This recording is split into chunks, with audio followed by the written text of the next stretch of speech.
My brother slid the thin paper envelope across the polished marble table in the VIP airport lounge, his laughter echoing sharp and clear against the glass partitions as the rest of our family looked on.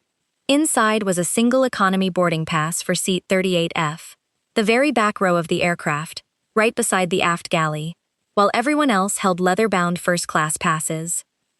He looked at me with a smirk that was entirely for the benefit of the audience gathered around his table, leaned back into his plush leather seat, and said I should be grateful I was even invited on the family trip. Everyone at the table laughed with him. No one spoke up for me. I took the ticket, looked at the heavy leather folder sitting beside his crystal glass of champagne, and said nothing. He thought putting me in the back row would remind me of my place. He thought it would soften me up so I'd sign the corporate documents tucked inside that folder before we touched down. He had no idea that in less than an hour, the airline's veteran captain would walk out of the cockpit, pass right through first class without a second glance, walk the full length of the cabin to row 38, stand at attention beside my seat, and call me General. When you spend years letting people believe you are insignificant, they start to mistake your silence for weakness. My brother Ethan spent 6 years rewriting my role in our family. Ever since our father passed away, Ethan had taken the reins of Hayes Defense Systems, our family's aerospace engineering firm, and used my long absences in military service to convince our mother, our relatives, and the board that I was nothing more than an aimless, dependent sister who moved military freight for a living. He built a comfortable lie where he was the indispensable visionary, protecting the family legacy, while I was the quiet outcast who understood nothing about business, strategy, or power. He needed that lie. He needed it because beneath his expensive suits and public generosity was a desperate man drowning in debt, racing to sell off our father's company behind my back. But as our flight lifted off from Seattle bound for Washington, D.C., a sudden mid-air system emergency was about to collapse Ethan's carefully crafted illusion. He wanted to use this trip to humiliate me into submission. Instead, he was about to force me to step into the exact authority he had tried to erase. And before our plane touched the ground, every single person who laughed in that airport lounge would learn who I really was. Segment 1. The Airport Lounge and the Calculated Humiliation. The trip had been framed as a family celebration, a cross-country flight to Washington, D.C., to honor our mother Eleanor's 70th birthday and attend the annual Defense Industry Contractor Summit. But behind the catered dinners and hotel reservations, I knew it was a setup. Our late father, Arthur Hayes, had founded Hayes Defense Systems 40 years ago in a drafty hangar outside Seattle. We manufactured critical baseline components for commercial and military aircraft, high-pressure oxygen regulation valves, auxiliary power monitoring units, and triple redundant emergency communication modules. When he died, he left equal voting shares in the business to Ethan and me, with smaller minority stakes held by our mother and an independent family trust. Ethan had taken over daily operations 6 years prior. I had remained a silent shareholder, my name rarely appearing in corporate press releases. Ethan made sure of that. To the business world, I was just a quiet co-owner who was always away on assignment. To my family, Ethan described my military career as administrative logistics, a vague term he used with a condescending chuckle whenever family friends asked what I did. In the executive lounge at Seattle-Tacoma International Airport, Ethan was performing for his court. Seated around the lounge table was our mother, Eleanor, our cousin Claire, who had recently been named interim finance director, Bradley Sterling, the family's longtime corporate attorney, and Julian Vance, a smooth-talking private equity consultant whom I had explicitly warned Ethan against hiring 6 months earlier. Ethan reached into his jacket and produced a stack of sleek leather ticket wallets. With a flourish, he handed the first one to our mother. "First class, row 2A, Mom," Ethan announced, his voice carrying easily across the private lounge. "Only the best for the woman who built this family." He handed the next two to Bradley Sterling and Julian Vance, both seated in row 1. He gave another to Claire, who took it with a hesitant, uncomfortable smile. Then, with a theatrical pause, Ethan pulled out a plain white paper envelope, the kind used for standard printed passes, and dropped it onto the glass in front of me like a loose tip. "And for Victoria?" Ethan said, turning to Julian Vance with a wide grin. "Seat 38F, window seat, all the way in the back." Right near the engines so you can hear the horsepower. You're used to Spartan accommodations with the government anyway, right? Julian Vance let out a refined chuckle. Bradley Sterling smiled into his coffee cup. My mother patted my arm with a soft, dismissive sigh. It's only a 5-hour flight, Victoria, my mother murmured quietly. Ethan had a terrible time organizing the booking. Don't make a scene over seating. Let's just have a peaceful trip. I picked up the paper slip. Seat 38F. I looked at Ethan. I knew for a fact there had been no booking problem. 3 days ago, I had checked the flight manifest through my own office travel clearance. Ethan had originally booked me in first class, seat 2B, right next to our mother. Yesterday afternoon, he had logged into the corporate account, canceled my ticket, refunded the fare to a private holding account he controlled, rebooked me in basic economy, and transferred my first-class seat to Julian Vance.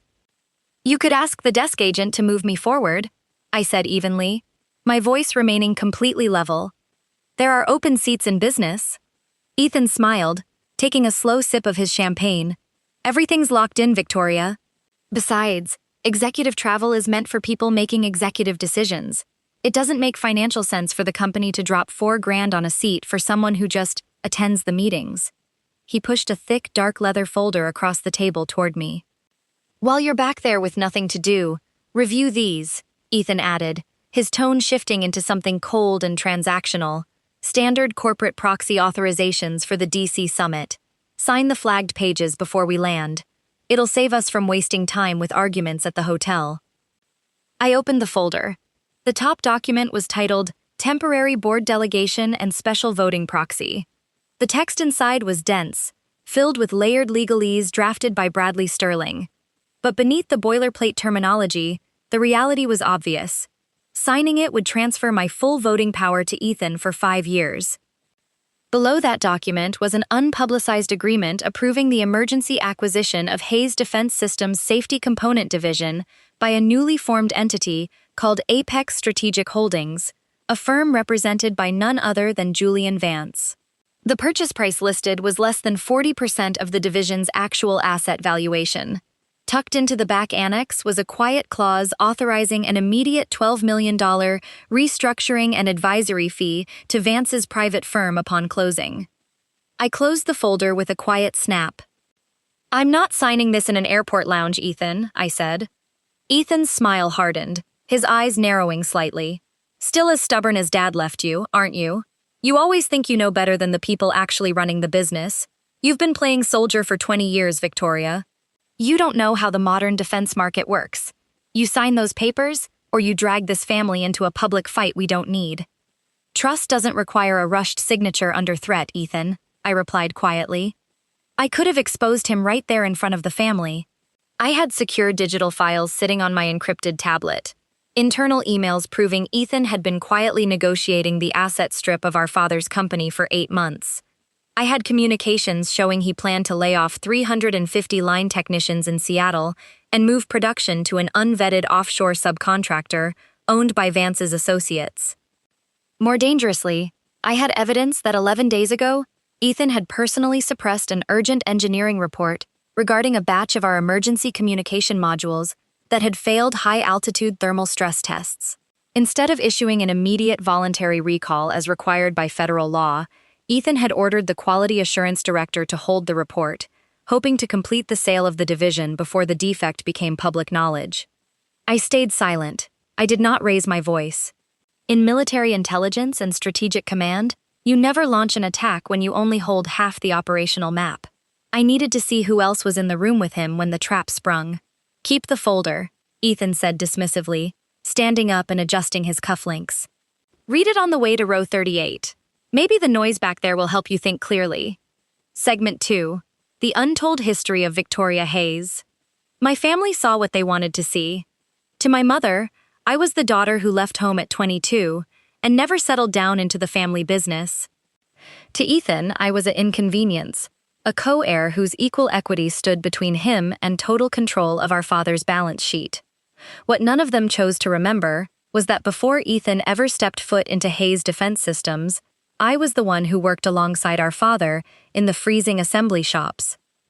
When I was 16, while Ethan was spending his summers at private sports camps, I was sitting at a workbench learning how to hand solder circuit traces on high-reliability circuit boards.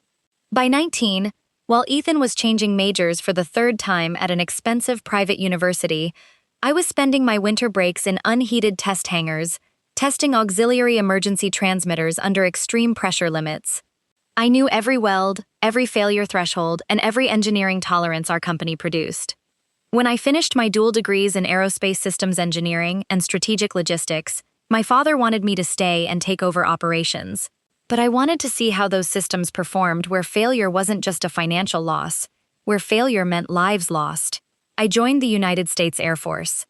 Over 22 years, my service took me far beyond basic logistics. I commanded strategic airlift wings during major crisis evacuations, directed joint service disaster response corridors, and led advanced research teams developing fail-safe electronic warfare protocols for transport aircraft. 3 months before this flight, following a unanimous Senate confirmation, I had been promoted to Major General. I was appointed to lead the Defense Aviation Logistics and Systems Resilience Command, the senior operational authority responsible for evaluating structural safety, component integrity, and supply chain security across both military transport fleets and civil defense contractors nationwide. Ethan knew I was in the military, of course. My mother knew I had been promoted, but Ethan had spent years minimizing my career to our relatives. When my mother mentioned my promotion at Christmas, Ethan had laughed it off, telling the family that the government handed out high-sounding titles to administrative officers all the time to keep them from quitting. He told them I managed warehouse inventories. He told them I filed paperwork in windowless offices.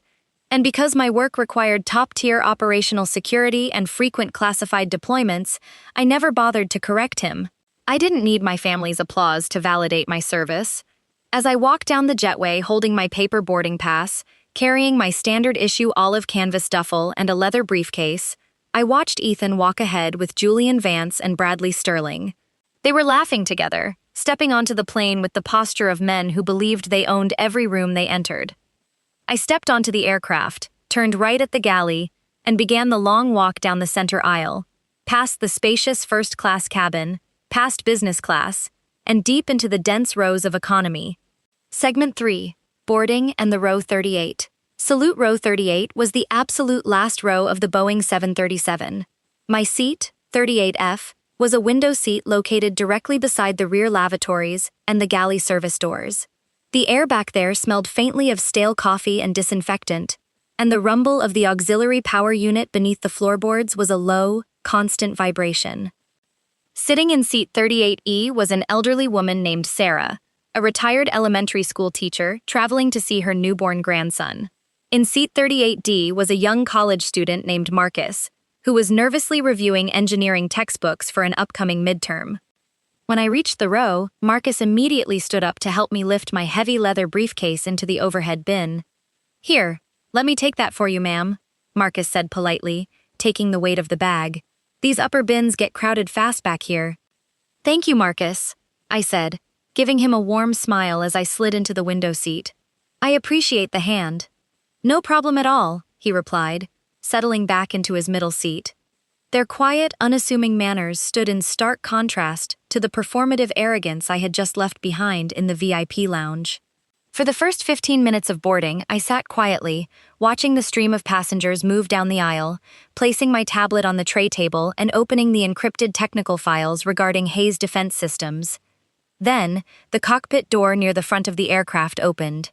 Captain Daniel Miller stepped out into the cabin. He was a senior international captain in his late 50s, carrying a flight clipboard, his dark uniform immaculate, with 4 golden bars gleaming on his shoulders. He began walking down the aisle, performing a routine pre-flight cabin walkthrough, checking overhead latch security, and chatting briefly with the lead flight attendant. As Captain Miller moved down the aisle, his eyes scanned the passengers. He passed through first class, where Ethan was currently reclining in seat 1B, loudly asking a flight attendant if they had a specific brand of sparkling water. Captain Miller passed him without a second glance. He continued through business class, walking steadily toward the back of the aircraft. When Captain Miller reached row 38, his eyes landed on me. He stopped dead in his tracks. His eyes widened slightly in genuine surprise. He immediately shifted his clipboard to his left hand, came to rigid attention in the narrow aisle, brought his right hand to the brim of his cap, and rendered a crisp, perfect military salute. "General Hayes, ma'am," Captain Miller said, his voice deep, clear, and carrying effortlessly across the quieted rear cabin. "I had no idea we had the honor of having you aboard our flight today." The entire back half of the aircraft instantly went dead silent. Passengers in rows 35 through 37 turned around in their seats. Marcus, sitting right beside me in 38E, dropped his textbook into his lap, his eyes wide as saucers. I stood up as far as the low ceiling allowed, returned the salute with practiced, calm precision, and smiled warmly. "At ease, Captain Miller," I said smoothly. "It's good to see you again. I didn't realize you were on this route." 7 years earlier, during a critical joint service relief operation in the Pacific following a catastrophic typhoon, then Colonel Daniel Miller had been piloting a heavily loaded Air Force C-17 transport carrying emergency medical infrastructure. His aircraft had suffered a total primary communications failure in extreme weather over open ocean. My command center in Honolulu had tracked his flight via experimental secondary radar protocols I helped design, coordinating his blind emergency approach and guiding him safely down through a zero-visibility storm. We had spent 4 days together on the tarmac in Guam managing air traffic logistics. Captain Miller lowered his hand, a look of profound respect on his face. He looked at my seat assignment, row 38, seat F, and then glanced back down the long length of the plane toward first class. "General," Captain Miller said, his brow furrowing slightly, "are you traveling on official defense orders today? If there was a booking error at the gate, I can immediately clear space for you in the flight deck jump seat, or rearrange first class. You shouldn't be sitting back here in the rear galley." "I am traveling on family business today, Captain," I replied calmly, my voice steady and unbothered. "And there's no need to move anyone. Row 38 suits my purposes perfectly." Captain Miller searched my face for a second, recognizing the subtle, disciplined restraint in my expression. As a veteran aviator, he understood instantly that if a major general overseeing systems logistics was sitting silently in the back of a commercial airliner on a family trip, there was a strategic reason for it. "Understood, ma'am," Captain Miller said, bowing his head respectfully. "We are honored to fly you today. My crew and I are entirely at your service. If you need anything at all, anything, please inform the chief purser." "Thank you, Captain," I said. "Have a safe flight." He rendered another brief, respectful nod, turned on his heel, and began walking back up the aisle toward the cockpit. By now, the quiet in the cabin had rippled all the way to the front. Ethan, sitting in seat 1B, had turned his head completely around, staring down the long center aisle toward row 38. His face was a mixture of utter confusion and sudden, sharp irritation.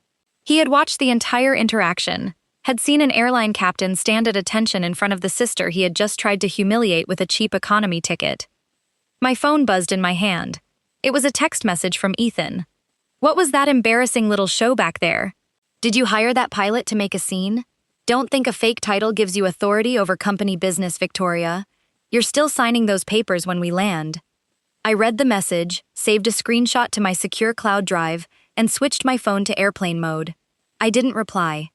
Silence is the most terrifying response you can give to a nervous man. Segment 4. The Hidden Agenda in the Leather Folder. The aircraft pushed back from the gate, taxiing out onto the runway before lifting off smoothly into the gray Seattle skies. Once the seatbelt sign clicked off at cruising altitude, the cabin settled into a quiet hum. I opened the heavy leather folder Ethan had handed me and began reviewing every single line, every footnote, and every legal reference. I didn't just read the main contract, I audited it. The documents went far beyond a simple proxy authorization. Section 4, paragraph B contained a sweeping liability waiver. If signed, it would retroactively release Ethan, Bradley Sterling, and all executive officers of Hayes Defense Systems from any personal liability for corporate decisions made during the preceding 24 months. Section 7 authorized the immediate board restructuring, granting Ethan the unilateral power to appoint 2 non-family directors without shareholder approval, directors who were explicitly named in the draft as senior partners from Julian Vance's equity firm. Most critically, Section 12 detailed the financial mechanics of the proposed asset sale. Hayes Defense Systems was preparing to transfer its specialized high-altitude safety division, the very heart of our father's engineering legacy, to Vance's firm for $22 million. On paper, Ethan had presented this sale to our mother as a necessary sacrifice to save the company from bankruptcy, claiming the division was losing money due to shifting government contracts. I opened my tablet and pulled up Hayes Defense Systems' real internal balance sheet, the one I had obtained through my own independent audit of corporate filings. The safety division wasn't losing money. In fact, it had posted its highest operational margin in 8 years, generating $38 million in gross revenue. The apparent loss on the public ledger was a complete fiction. Ethan had been routing fake consulting expenses and supply chain advisory fees to 2 shell companies registered in Delaware, companies that were directly linked to Julian Vance and Bradley Sterling. Over 14 months, Ethan had systematically drained nearly $5 million from our father's company, intentionally artificially deflating its valuation so Vance could buy it for pennies on the dollar.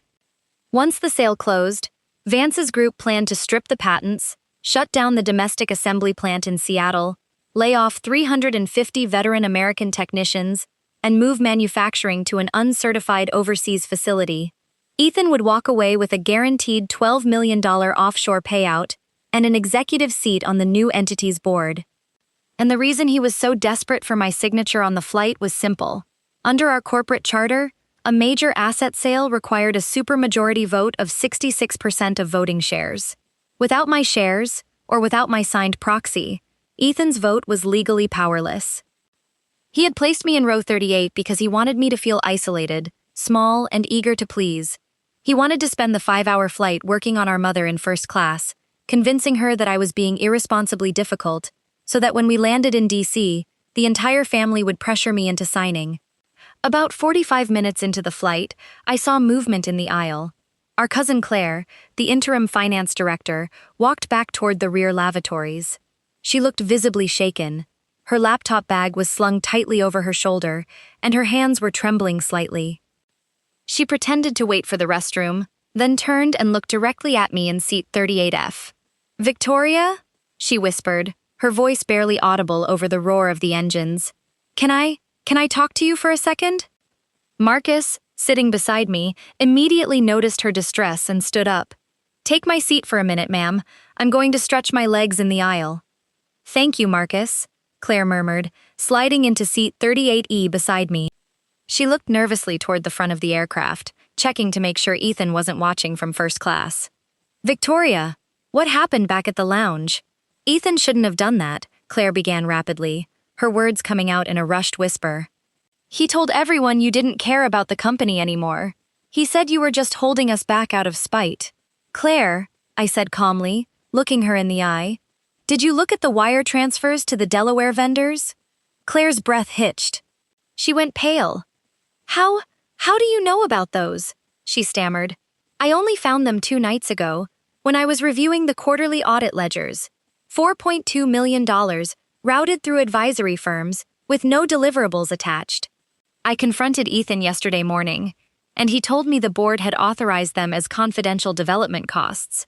He threatened to fire me on the spot if I mentioned them to you or your mother." "They weren't board authorized, Claire," I said steadily. "Because I am on the board and I never received notice of any such vote. Ethan told us your military assignment made your board seat inactive while you were deployed," Claire said, her eyes widening as the truth began to pierce through Ethan's web of lies. "My military service limits my public business activities," I explained gently. "It does not extinguish my legal rights, my fiduciary duty, or my voting authority as a primary shareholder. Ethan lied to you." Claire pressed her palms against her face, tears of stress brimming in her eyes. "Victoria, I copied the raw bank ledgers onto an encrypted flash drive. I brought it with me in my bag because I was terrified Ethan was going to wipe the main servers while we were in D.C. I didn't know what to do. I was scared I'd be implicated if regulators investigated." "Keep that drive in your possession, Claire," I instructed firmly. "Do not give it to Ethan, and under no circumstances, hand it to Bradley Sterling. Bradley's law firm is listed as the registered agent for one of those shell companies." Claire gasped, her hand instinctively clutching her bag. "Bradley?" But he's been our family attorney for 15 years. He represents Ethan's interests, not the company's, I replied. Stay calm, go back to your seat, and act like nothing happened. Let Ethan believe his plan is working exactly as intended until we land. Segment 5. Mid-air electrical anomaly and the interphone call. Shortly after Claire returned to her seat in business class, a subtle shift occurred in the cabin environment. It was slight, something 80% of the passengers wouldn't even notice. The overhead air vents briefly stuttered, losing pressure for half a second before kicking back on with a lower, strained hum. The ambient cabin lighting flickered once, dropping from bright white to a muted, warm yellow, as the secondary power buses automatically rerouted electrical loads. In the seat beside me, Marcus didn't even look up from his textbook, but my training immediately kicked in. I looked out the window at the engine housing, then checked the flight tracking screen mounted on the seat back in front of me. The digital map had frozen completely. The altitude readout was locked at 34,000 feet, and the speed indicator was blank. A chime sounded throughout the cabin. A senior flight attendant, Samantha, answered the wall-mounted interphone near the rear galley. She listened intently, her expression shifting from relaxed professionalism to sharp, focused attention. She replaced the receiver, turned around, and looked directly down the aisle toward row 38. Over the public address system, and Captain Miller's calm, steady voice sounded, "Ladies and gentlemen, from the flight deck." You may have noticed a brief flicker in the cabin lighting. We are currently experiencing a minor electrical system anomaly. All flight control systems, engines, and primary navigation instruments are operating normally. As a precautionary measure, we are switching to secondary power systems. Please remain seated with your seatbelts fastened. The announcement was designed to keep the cabin calm, and it worked. Most passengers simply resumed reading or watching movies. 5 minutes later, Samantha walked quickly down the aisle, stopping directly beside my row. "General Hayes," Samantha said in a low, respectful voice, "Captain Miller would like to request your presence on the secure galley interphone, if you are willing." Before I could unbuckle my seatbelt, I saw Ethan marching down the aisle from first class. He had ignored the illuminated seatbelt sign and was striding toward the rear galley, his face flushed with anger. "What's going on back here?" Ethan demanded, stepping into the galley space and glaring at Samantha. "Why is the pilot calling my sister on the phone?" "I'm the Chief Executive Officer of Hayes Defense Systems. If there's a technical issue on this aircraft, you should be speaking to me." Samantha turned to Ethan, her posture firm and uncompromising. "Sir, you need to return to your seat immediately. The seatbelt sign is illuminated." "I don't give a damn about the seatbelt sign," Ethan snapped, turning his rage onto me. "Victoria, what are you playing at? Stop trying to turn a minor plane maintenance check into one of your ridiculous military exercises." I stood up slowly, looking Ethan directly in the eye from 2 inches away. My calm demeanor made his frantic aggression look absurdly childish to every passenger watching in the rear rows. "Ethan," I said in a quiet, command-tone voice that cut straight through his noise, "you are interfering with flight crew operations during an active system anomaly. Sit down before the flight crew has you restrained for crew interference." Ethan opened his mouth to argue, but the sheer authority in my eyes made him freeze. He looked around, suddenly realizing that 20 passengers in the surrounding rows were filming him on their smartphones. Red-faced, he turned on his heel and stomped back toward first class. I picked up the heavy black interphone receiver from the bulkhead wall. "Captain Miller, this is General Hayes," I said clearly. "General, thank you." Captain Miller's voice came through the speaker, crisp and intense. "We have a partial failure in main electrical distribution bus 2. Secondary backup systems are holding, but our primary long-range digital communications module keeps cycling offline every 40 seconds. My first officer recalled that your command oversaw the joint military-civilian reliability testing for this specific baseline avionics package during the Pacific Resilience exercise last year." "That is correct, Captain," I replied, my brain immediately accessing the exact engineering schematics. "What specific procedural assistance do you require?" "We are attempting to determine if the standard emergency isolation protocol for Bus 2 applies to this specific commercial airframe variant, or if isolating it will kill our secondary flight data telemetry," Miller explained. "Negative, Captain," I answered without hesitation. "Do not execute a manual bus isolation while in flight. That specific isolation sequence was engineered exclusively for the military C-17 variant, equipped with auxiliary generators. On this commercial 737 airframe, attempting a manual bus reset under load will overload the secondary circuit breaker and drop your backup transponder. Understood, Miller replied, relief evident in his voice. We will follow the standard airline QRH checklist and maintain secondary power. Captain, I added, my eyes narrowing as strategic suspicion took hold. Do you have the specific equipment manufacturing code for that malfunctioning digital communications module? There was a brief pause on the line as Captain Miller checked the flight deck system diagnostic panel. Affirmative, General. Serial batch code, HDS ECMOD 9942D. My blood ran cold. HDS, Hayes Defense Systems. It was the exact batch code of emergency communication modules that Ethan had suppressed 11 days ago in Seattle. The batch that had failed thermal cycling tests due to a cheap, unvetted internal capacitor substitute. Segment 6. The confrontation in the aisle. Captain Miller, I said, keeping my voice utterly disciplined so as not to cause panic in the cabin. Isolate that module from automatic power cycling immediately using breaker line 4 alpha. Do not attempt repeated system resets, regardless of what your automated flight deck prompt suggests. General? Miller asked, picking up on the sharp shift in my tone. Is there a known hardware defect with that unit? That module belongs to a manufacturing batch that was flagged for potential thermal breakdown under sustained electrical load, I stated clearly. A formal service bulletin should have been transmitted to airline operators earlier this week. Execute manual isolation on breaker 4 alpha, maintain current altitude, and request a precautionary diversion to the nearest suitable air facility. Understood, General. We are 10 minutes outside Denver Air Traffic Control Space. I am declaring a precautionary diversion to Denver International Airport immediately. I hung up the interphone and handed it back to Samantha. Ensure the passengers remain seated and calm, I told her quietly. The aircraft is under full flight control, but we are diverting. As I turned to walk back to seat 38F, Ethan came barreling down the aisle a second time, completely ignoring the cabin crew's instructions. His face was no longer just angry, it was white with sheer panic. He had heard the word diversion echo from the flight attendants' prep stations. He grabbed the edge of row 37's headrest, leaning over toward me, his voice a frantic, desperate whisper. What did Cole say to you? Ethan hissed, his fingers digging into the fabric of the seat. Did he say it was one of our units? Was it a Hayes module? I looked at him with cold, unwavering clarity. Why does that question terrify you so much, Ethan? I asked quietly.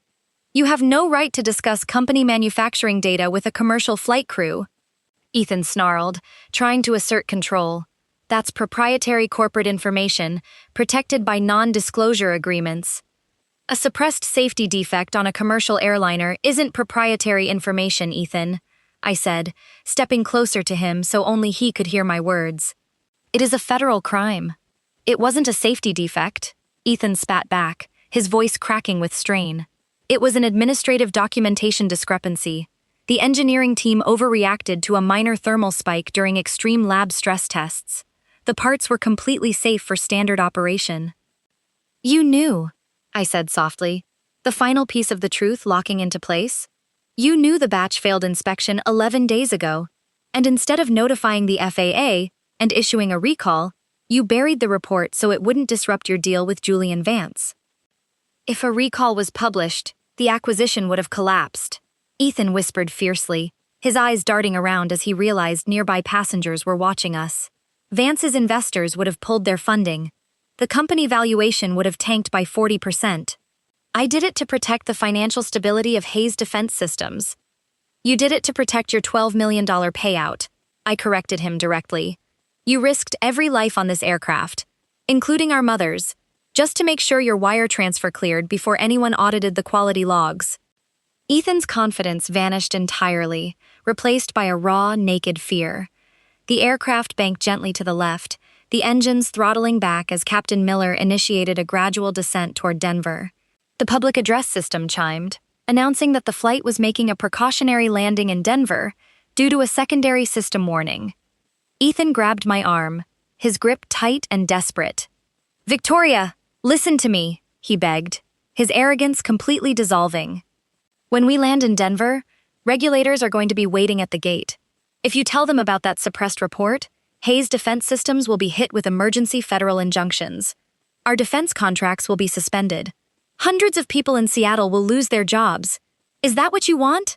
To destroy Dad's legacy just to prove a point to me? I looked down at his hand on my arm until he slowly, weakly let go. Those technicians in Seattle are at risk because you traded their craftsmanship for offshore fraud, I said with absolute finality. Our father built this company on one fundamental rule. No contract, no profit, and no reputation is worth more than the person relying on our work in the air. You forgot that rule the moment you decided to treat authority like a toy. Segment 7. Precautionary diversion and controlled emergency. As the plane descended through 20,000 feet toward Denver International Airport, the situation in the avionics bay beneath the cabin floor escalated slightly. Despite Captain Miller having isolated Breaker 4 Alpha as I instructed, the damaged capacitor inside the defective Hayes communications module had already experienced a localized thermal failure prior to isolation. A secondary mechanical relay, fused together by the intense heat, had failed to fully disengage, causing a minor heat buildup in the aft equipment compartment. A secondary warning light illuminated on the flight deck diagnostic panel, indicating elevated temperatures in the lower avionics bay. Inside the cabin, the flight attendants began quietly and methodically preparing the passengers for a precautionary landing. They checked seatbelts, secured galley carts, and instructed everyone to stow their tray tables and carry-on bags. In row 38, Sarah, the retired teacher, was trembling slightly, holding her rosary beads in her lap. Marcus was staring out the window at the approaching Denver skyline, his knuckles white against his armrests. I turned to Sarah and placed a warm, gentle hand over hers. "Sarah, look at me," I said, my voice steady, calm, and deeply reassuring. "The aircraft is under complete aerodynamic control. Captain Miller is one of the most experienced transport aviators in the country. We have 2 operational engines, full hydraulic control, and a 10,000-foot runway waiting for us below. All you need to do is keep your seatbelt tight and follow the crew's instructions." Sarah looked into my eyes, finding instant anchor in my composure. She took a deep breath and nodded. "Thank you, General. I believe you." Up in first class, Ethan was a complete wreck. He had returned to his seat, but he couldn't sit still. He was rapidly typing on his phone, trying to send encrypted messages to Bradley Sterling and Julian Vance, attempting to wipe external server access records for Hayes Defense Systems before ground authorities seized his corporate devices. He looked back down the aisle at me every 30 seconds, expecting, perhaps hoping, that I would stand up, run forward, and perform some dramatic, frantic intervention. That was how Ethan understood power.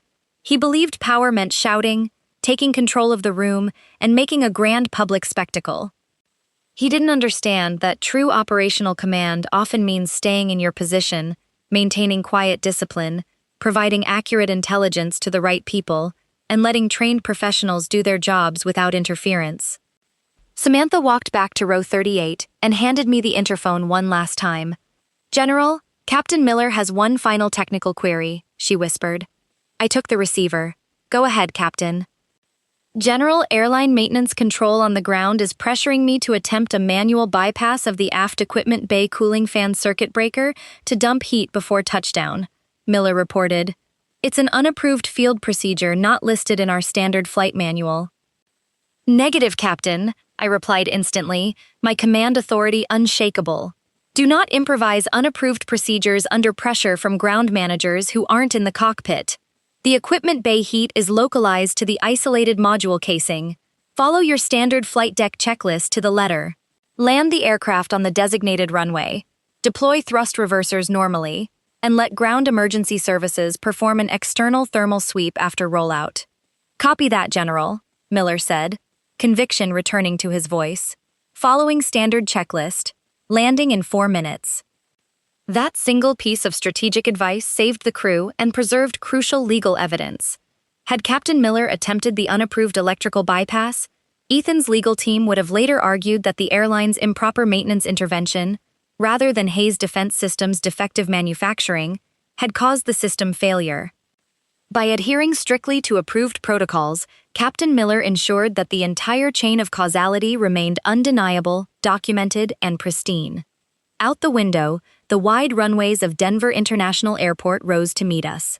Fire engines and emergency support vehicles lined the taxiways, their red lights flashing against the tarmac. Captain Miller executed a textbook landing. The main gear touched down smoothly, the nose gear settled, the thrust reversers deployed with a deep, reassuring roar, and the aircraft rolled out along the center line, coming to a complete, safe stop on an isolated taxiway. The cabin remained entirely silent for 3 seconds. Then, a wave of applause broke out from the passengers. Segment 8. Touchdown and Terminal Conference Room Showdown. As soon as the aircraft came to a halt, Captain Miller instructed all passengers to remain seated, while Denver Airport fire crews conducted a routine external infrared scan of the lower fuselage. Ethan immediately unbuckled his seatbelt, stood up in first class, and tried to grab his leather briefcase from the overhead bin. "Sir, stay seated," Samantha called out firmly from the forward galley. "I am the CEO of the company that manufactured the component in question." Ethan shouted across the cabin, his voice shrill and panicked. "I need to speak to the airport authorities immediately."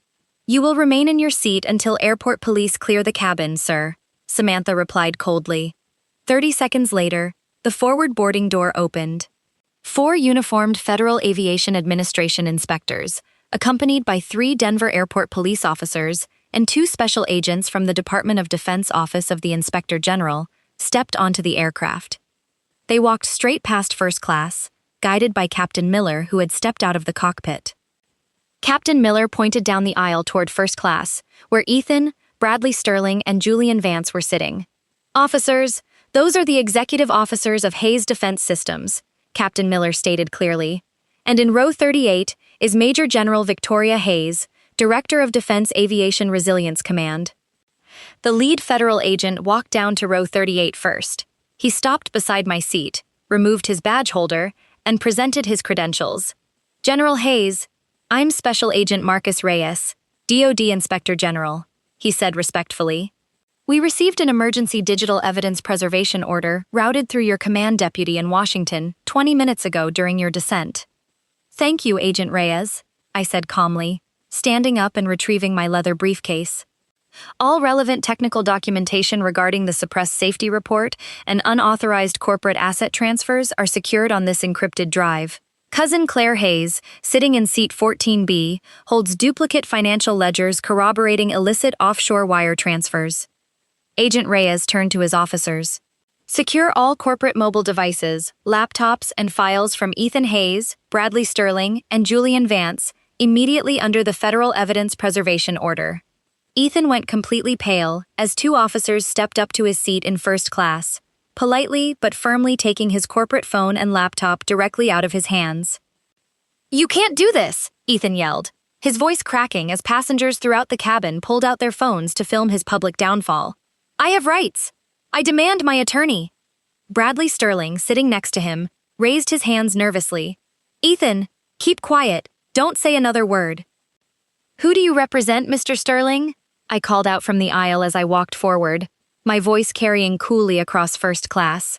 "Do you represent Ethan personally? Do you represent Hayes Defense Systems? Or do you represent the shell companies receiving illegal consulting fees in Delaware? Because as a primary shareholder, I am demanding an immediate answer on the record in front of these federal agents." Bradley Sterling sank back into his seat, unable to utter a single word. Our mother, Eleanor, sat in seat 2A, her eyes wide with total shock. She looked at Ethan, then looked at the federal agents securing his devices, and finally looked at me as I stood in the forward aisle, surrounded by airline captains and federal authorities who addressed me with absolute deference.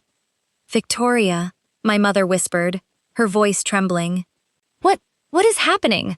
What did Ethan do?" "Ethan tried to sell Dad's company out from under us, Mom," I said gently, looking at her with deep empathy. "And to do it, he hid a dangerous component defect that almost put us all in harm's way today." Within 45 minutes, the main witnesses, our family, Julian Vance, Bradley Sterling, Captain Miller, and the federal agents, were escorted into a secure executive conference room inside the Denver airport terminal. Through a secure video link established by Agent Reyes, the independent board members of Hayes Defense Systems back in Seattle were brought into the meeting. Ethan sat at the long conference table, his designer suit rumpled, his hair unkempt, looking utterly defeated. Julian Vance sat 3 seats away, already on the phone with his personal criminal defense team, completely ignoring Ethan. The chairman of the board, a retired aerospace executive named General Richard Vance, no relation to Julian Vance, spoke clearly through the video screen.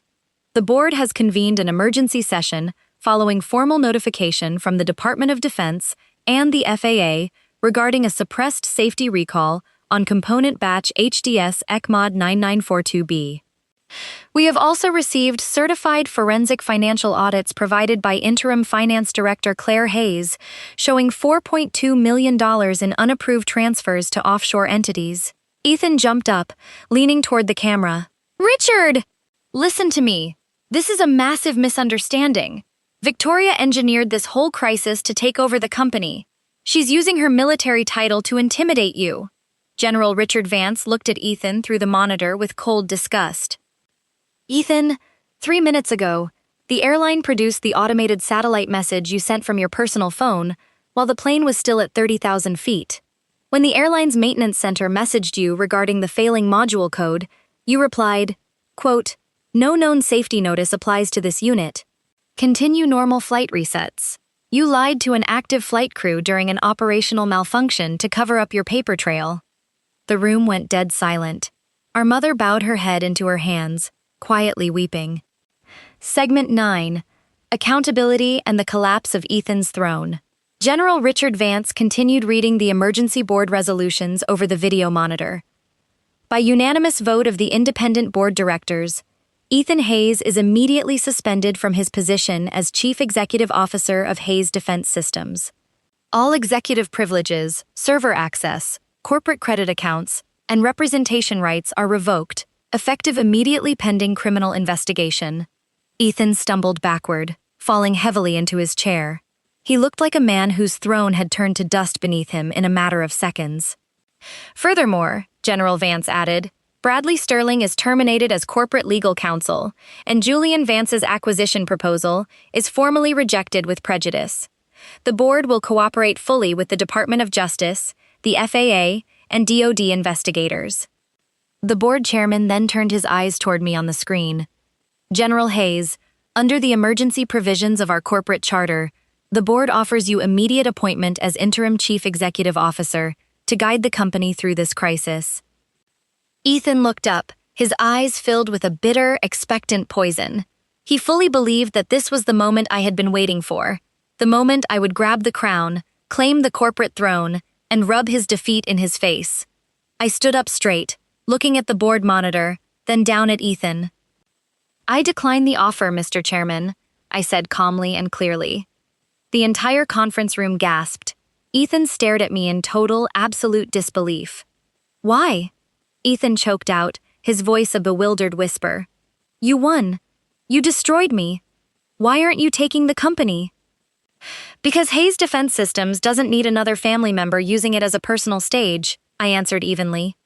"The company needs an independent civilian turnaround executive with no family baggage, supported by a rigorous safety oversight committee. I recommend our Chief Operating Officer, Marcus Vance, be named interim president. I will remain what I have always been, a dedicated shareholder protecting my father's legacy, and a military officer serving my country." I looked at Ethan, my expression filled not with hatred or triumph, but with profound, resolute pity. "You thought putting me in row 38 would make me small, Ethan," I said softly. "You thought that by surrounding yourself with first-class seats, expensive lawyers, and fake consultants, you could invent authority out of thin air. But authority isn't given by a seat assignment, a title, or a leather ticket wallet. Authority comes from truth, integrity, and the courage to take responsibility when things go wrong." Ethan buried his face in his hands, unable to answer. My mother stood up slowly, walking over to my side. She looked at Ethan, then looked at me, her hand reaching out to grasp mine firmly. "Victoria," my mother said, tears streaming down her face. "I am so sorry." For years, I let Ethan convince me that you had turned your back on this family. I was so afraid of conflict that I stayed quiet while he pushed you away. Silence isn't peace, Mom, I said gently, wrapping my arm around her shoulder. Silence when something is wrong only protects the person doing the harm. Segment 10. The Aftermath and the True Meaning of Power. The investigation that followed the emergency landing in Denver lasted 9 months. Hayes Defense Systems issued a full, transparent public recall of the affected emergency communication modules, replacing every single unit across commercial and defense fleets at company expense. Under new, independent executive leadership, the company overhauled its quality assurance protocols, creating an anonymous internal whistleblower reporting channel directly linked to federal aviation safety boards. Not a single employee in Seattle lost their job. The High-Altitude Safety Division was expanded, becoming the company's highest-performing domestic unit. Claire Hayes was officially confirmed as Chief Financial Officer by a unanimous board vote, recognized for her courage in preserving the financial records that exposed the fraud. Bradley Sterling was disbarred following a state legal ethics investigation and paid substantial civil penalties. Julian Vance's investment firm collapsed after federal regulators launched audits into his offshore operations. Ethan faced the heaviest consequences of all. Federal prosecutors filed charges against him for filing false safety compliance disclosures, obstruction of federal regulatory procedures, and corporate mail fraud. Facing overwhelming physical and digital evidence, including his own onboard text messages, Ethan pleaded guilty to 2 felony counts. He avoided state prison under a negotiated plea agreement due to his lack of prior criminal record, but was sentenced to 2 years of home confinement, 3 years of supervised probation, $3 million in restitution, and a permanent, lifetime ban from serving as an officer or director of any government-contracted aerospace corporation. To pay his legal fees and court-ordered restitution, Ethan was forced to sell his personal equity shares. An independent employee-owned stock trust purchased those shares, ensuring that control of our father's company would forever remain in the hands of the technicians and engineers who actually built the products. My mother sold the massive, ostentatious estate in Seattle where Ethan used to hold his court. She moved into a modest, sunlit home near the coast and began attending family counseling. Our relationship didn't heal overnight. Deep wounds require time and genuine effort to rebuild. But for the first time in 20 years, our conversations were honest, unburdened by Ethan's lies. Ethan wrote to me 3 times during his home confinement. His first 2 letters were filled with self-pity, blaming Julian Vance, Bradley Sterling, and the pressures of running the business. I did not reply. His 3rd letter, received 7 months after the trial, was different. It was short, written by hand on plain paper. Victoria, I spent my entire life trying to make sure I was standing ahead of you. I was so obsessed with making sure you looked smaller than me that I destroyed everything Dad built, everything Mom trusted, and everything I had. You didn't ruin me in Denver. I ruined myself long before we ever boarded that plane. You were the only one who actually cared about the truth. I replied to that 3rd letter with a single line. Accountability is the first honest direction you have chosen. Build your life from there. Captain Daniel Miller and First Officer Daniel Ruiz received formal commendations from the FAA and the Department of Defense for their disciplined, exemplary handling of the mid-air emergency. 3 months after the incident, a video recorded by a passenger in row 37, showing Captain Miller saluting me in row 38 beside the rear galley, went viral online, garnering millions of views. Media outlets dubbed it the Row 38 General. Reporters repeatedly reached out to Captain Miller, asking him to describe how a military general had saved the plane, but Captain Miller's response in every interview was always the same. General Hayes didn't fly the aircraft, and she didn't demand control of the cockpit, Miller told reporters. She respected the crew's operational authority, identified a critical manufacturing safety hazard with complete calm, and gave us the exact technical intelligence we needed to land safely. That is what true leadership looks like. Almost a year after that flight, I returned to Seattle for the official dedication of the new Arthur Hayes Aviation Safety Center, a state-of-the-art research facility built by our company to train young aerospace engineers. Inside the main entrance lobby, carved deep into a slab of polished gray granite, was a sentence taken directly from one of my father's old shop notebooks. No contract, no profit, and no reputation is worth more than the person relying on our work in the air. My mother stood on my left. Claire stood on my right. In the front row sat dozens of veteran technicians, line workers, and young engineering apprentices. After the dedication ceremony, Marcus, the young college student who had sat beside me in seat 38E on that fateful flight, approached me. He was now wearing a crisp suit, holding a diploma in aerospace logistics, having recently been hired as a junior systems auditor at our Seattle plant. "General Hayes," Marcus said with a warm smile, "I never got the chance to ask you, when your brother gave you that economy ticket in the lounge, were you angry?" I looked out through the glass doors of the safety center toward the runways in the distance, where commercial aircraft were lifting smoothly into the sky. "Yes, Marcus," I said honestly. "I was human. I felt the insult." "Then why didn't you argue with him right there in the lounge?" Marcus asked. "Why did you let him think he had won?" "Because an arrogant man expects an argument," I replied gently. "He depends on your emotional reaction, so he can turn your pain into a spectacle and make you look unreasonable. Silence isn't weakness, Marcus. Silence is operational space. It allows you to observe, gather evidence, and let a dishonest person complete their own downfall." I looked at him, my voice filled with quiet conviction. "Dignity doesn't come from demanding first-class treatment," I added, "and authority doesn't come from a ticket assignment.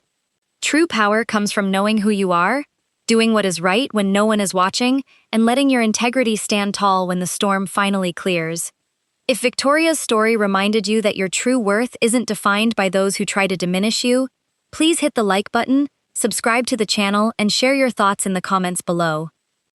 Remember, dignity isn't about proving your point in the middle of someone else's noise. It's about letting your truth, your actions, and your integrity speak when the noise finally clears. Until next time, stay grounded, stay strong, and know your worth.